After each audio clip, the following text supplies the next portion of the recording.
Hi friends, నేను మీ నాని ప్రభాకర్. మీరు చూస్తున్నారు టెక్లాజిక్ ఛానల్. ఫ్రెండ్స్, ఈరోజు మనం శాంసంగ్ ఫస్ట్ టైం తీసుకురాబోయే ఒక హైబ్రిడ్ మొబైల్ గురించి అయితే మాట్లాడుకుంటున్నాం అనమాట. ఇదేంటి శాంసంగ్ హైబ్రిడ్ మొబైల్ తీసుకురావడం, ఏంటి ఆ మొబైల్ అని చెప్పేసి కన్ఫ్యూజ్ కామాకండి. 2020లో నోట్ 20 తీసుకొచ్చారు. ఆ తర్వాత దాన్ని డిస్కంటిన్యూ అయితే చేస్తున్నారని చెప్పేసి మనకి వరుసగా కథనాలు అయితే వస్తూ వచ్చినాయి. తర్వాత దాన్ని డిస్కంటిన్యూ చేసిన సంగతి కూడా తెలుసు. ఎందుకంటే 2021లో వీళ్ళు నోట్ సిరీస్ మొబైల్ అయితే తీసుకురాలేదు.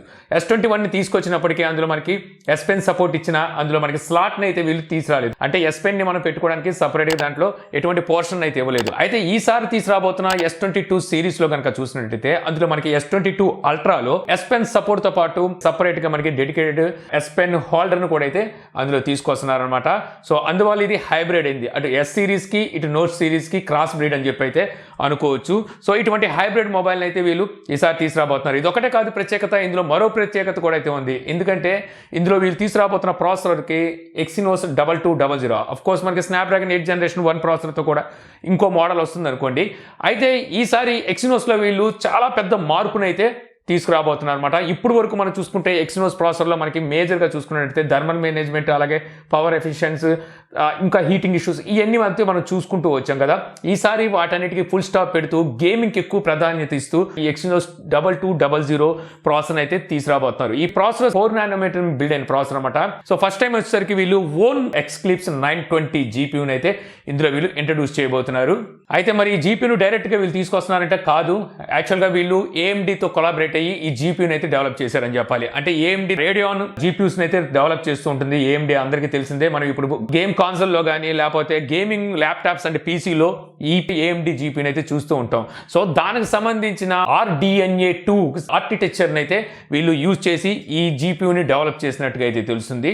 సో ఈ జీపీయూని మేజర్గా చూసుకుంటే చెప్పాల్సిన అవసరం లేదు, గేమ్స్ కోసమే వీళ్ళు బాగా హైలైట్ చేసి అయితే తీసుకురాబోతున్నారు. సో విధమైన మార్పు అయితే ఉంటుంది. ఇంతే కాకుండా మనకి వీడియో రికార్డింగ్లో కూడా చాలా మార్పులు అయితే కనిపించబోతున్నాయి అనమాట. మనకి 8K 30 frames వరకు అయితే ఈసారి వీడియో రికార్డింగ్ అయితే ఉంటుంది. అలాగే డిస్ప్లే రీఫ్రెష్ రేట్లో కూడా మనకి 4K రెజల్యూషన్ సపోర్ట్లో 120 Hz వరకు అయితే డిస్ప్లే రీఫ్రెష్ రేట్ సపోర్ట్ చేస్తుంది. అదే 2Kలోకి వెళ్ళేసరికి మీకు 144 Hz display refresh rate processor అయితే సపోర్ట్ చేస్తుంది అనమాట. ఇంతే కాకుండా మనకి సింగిల్ కెమెరాలో 200 మెగాపిక్సెల్ వరకు అయితే ఈ కెమెరా సపోర్ట్ చేస్తుంది. అలాగే 12-bit HDR మనం వీడియోస్ని కూడా అయితే ఇందులో రికార్డ్ చేయొచ్చు అని చెప్పి అర్థమవుతుంది. సో ఇటువంటి మంచి మంచి ఫీచర్స్తో ఈసారి వీళ్ళు ఈ ప్రాసెసర్ అయితే తీసుకురాబోతున్నారు. అంతేకాదు LPDDR5 ర్యామ్తో పాటు UFS 3.1 ఈ ప్రాసెసర్ అయితే సపోర్ట్ చేస్తుంది. ఇక మనకి మొబైల్ విషయానికి వచ్చేసరికి మొబైల్లో మనకి వీళ్ళు చూసుకున్నట్టయితే 3 మోడల్స్ అయితే తీసుకొస్తారు. S22, S22 Plus, S22 Ultra అని మొబైల్ అయితే తీసుకున్నారు.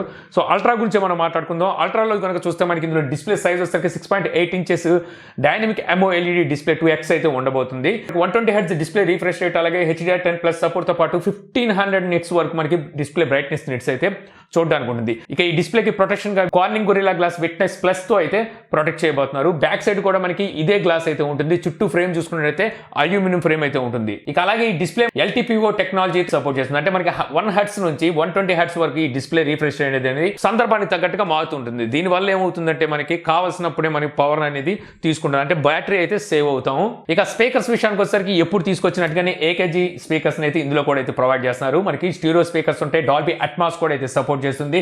ఇక తర్వాత రేర్ సైడ్ కెమెరాస్ చూసుకుంటే క్వాడ్ కెమెరా సెటప్ అయితే ఉంటుందన్నమాట. ఇందులో మెయిన్ కెమెరాస్ వస్తే 108 మెగాపిక్సెల్ అని చెప్పి అయితే తెలుస్తుంది. ఇక సెకండ్ కెమెరా 12 మెగాపిక్సెల్ ఉండబోతుంది. ఇది ultra wide angle censor. And third and fourth camera ఈ రెండు వచ్చేసరికి ఈసారి వీళ్ళు టెలిఫోటో సెన్సార్స్ అయితే తీసుకురాబోతున్నారు. ఒకటి 3x ఆప్టికల్ జూమ్ సపోర్ట్ చేస్తే మరొకటి వచ్చేసరికి 10x ఆప్టికల్ జూమ్ సపోర్ట్ చేస్తుంది. ఫస్ట్ టైం వీళ్ళు ఫ్రంట్ కెమెరా వచ్చేసరికి 40 మెగాపిక్సెల్తో అయితే ఈ మొబైల్లో తీసుకురాబోతున్నట్టుగా తెలుస్తుంది. ఇక బ్యాటరీ చూస్తే 5000 mAh బ్యాటరీ అయితే ఉంటుందంట. సో ఇందులో పెద్ద మార్పు అయితే ఏమీ లేదు. కాకపోతే మనకి ఈసారి ఫాస్ట్ ఛార్జింగ్ సపోర్ట్ వచ్చేసరికి 45 watt ఫాస్ట్ ఛార్జింగ్ సపోర్ట్ అయితే వీళ్ళు తీసుకొస్తున్నారు. కాకపోతే అవుట్ ఆఫ్ ది బాక్స్ వీళ్ళు ఎలాగో ఛార్జర్ ఎక్కొట్టేస్తారు అనుకోండి.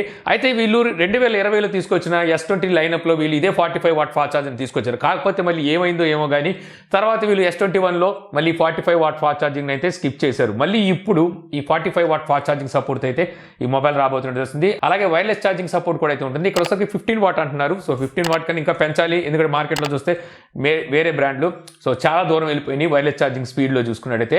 ఇక అలాగే రివర్స్ వైర్లెసింగ్ ఛార్జింగ్ సపోర్ట్ కూడా అయితే ఉండనే ఉంటుంది. ఇది మనకి 10 వాట్ లేకపోతే 15 వాట్ రివర్స్ వైర్లెసింగ్ ఛార్జింగ్ సపోర్ట్ని అయితే వీళ్ళు దీనికి అందిస్తారు.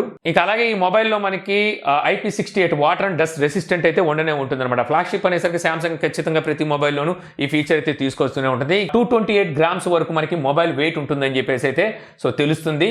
Android 12తో అవుట్ ఆఫ్ బాక్స్, అలాగే వచ్చేసరికి One UI 4.1తో మనకి UI అయితే ఉంటుందన్నమాట. ఇక ఫింగర్ ప్రింట్ కూడా తెలిసిందే, వీళ్ళు తీసుకొచ్చే ఫ్లాగ్షిప్ మొబైల్లో ఏ మొబైల్లోనూ లేని ఫింగర్ ప్రింట్ అయితే చూడడానికి ఉంటుంది. అదే ultrasonic in display finger print అనమాట. సో ఇందులో కూడా మనకి ultrasonic in display finger print అయితే చూడడానికి ఉంటుంది. ఇక ఫైనల్గా చెప్పుకోవాల్సింది ఏంటంటే స్టైలిష్ అనమాట. ఎవరైతే నోట్ లవర్స్ ఉంటారో వీళ్ళు ఎప్పటికీ మర్చిపోలేంది ఈ స్టైలిష్. సో వీటిలన్నింటిలోనూ మీకు స్టైలిష్ అయితే, అంటే అన్నింటిలోనూ కాదు, ఓన్లీ అల్ట్రా సిరీస్లోనే మీకు ఈ స్టైలిష్ సపోర్ట్ అయితే చూడడానికి ఉంటుంది. ఇందులో మొత్తం మనకి 4 కలర్స్ ఉంటాయని చెప్పేసి గతంలో మనకి లీక్స్ కూడా వచ్చింది. అక్కడ చూస్తే బ్లాక్, వైట్, ఇంకోటి రోజ్ అండ్ గ్రీన్ అనుకుంటా, నాకైతే కనబడడానికి అలా కనబడుతున్నాయి. సో ఈ విధంగా అయితే మనకి 4 కలర్స్ అయితే ప్రస్తుతానికి దర్శనం ఇచ్చింది. వీటన్నిటిలోనూ చూడడానికి కామన్గా కనిపించే స్టైలిష్ కలర్ అనమాట. బ్లాక్ కలర్లోనే వీళ్ళు స్టైలిష్ కలర్ని అయితే తీసుకొస్తున్నట్టున్నారు. సో మనకి ప్రస్తుతానికి లీక్ అయిన ఇన్ఫర్మేషన్ మొత్తం నేను గ్యాదర్ చేసి సో ఈ వీడియో అయితే చేస్తున్నాను. సో ఈ వీడియో ద్వారా మీరు సామ్సంగ్ నెక్స్ట్ తీసుకురాబోయే హైబ్రిడ్ ఫ్లాగ్షిప్ మొబైల్ గురించి తెలుసుకున్నారని చెప్పి నేను ఆశిస్తున్నాను. ఈ వీడియో కనుక మీరు నచ్చితే లైక్ చేయగలరు. యూట్యూబ్లో మా ఛానల్ని ఇంకా సబ్స్క్రైబ్ చేసుకోకపోతే ఇలాంటి మరిన్ని వీడియోస్ కోసం మన ఛానల్ సబ్స్క్రైబ్ చేసుకోండి మర్చిపోమాకండి. So thank you for watching. జై హింద్.